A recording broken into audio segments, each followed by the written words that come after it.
माशाल्लाह अगर लगता है तो लग जाए। मुल्क में इंशाअल्लाह ताला कोई मार्शल नहीं लगेगा। क्या वो चाहते हैं कि माशाल्लाह लग जाए? और इसकी बातों का जो है मैं समझता हूँ कि इसका तो मामला ये है कि अगर मैं नहीं हूँ बरसे इक़्तिदार तो ये मुल्क तबाह हो जाए। अच्छा, इमरान खान साहब ने गुज़श्ता रोज़ कंटेनर से ही एक इंटरव्यू दिया कि जी माशाल्लाह अगर लगता है तो लग जाए। अब राना साहब वो क्यों ऐसी बात करेंगे? क्या वो चाहते हैं कि माशाल्लाह लग जाए?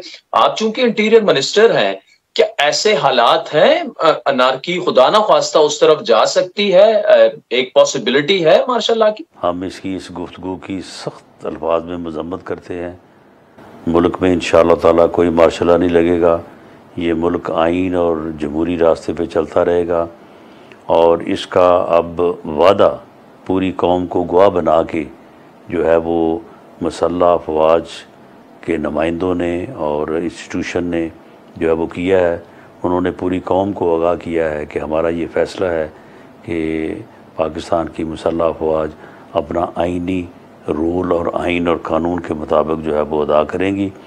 कोई हम जो है वो सियासी मुदाखलत नहीं करेंगे, बल्कि we will stand a political. तो हमें उसके ऊपर पूरा यकीन है, यकीन करना चाहिए। और इसकी बातों का जो है मैं समझता हूँ कि इसका तो मामला ये है कि अगर मैं नहीं हूँ बरसे इक़्तिदार तो ये मुल्क तबाह हो जाए, ये 3 हिस्सों में तकसीम हो जाए, इसके ऊपर एटम बम गिर जाए, इसके ऊपर मार्शल लग जाए। इसका तो ये हाल है।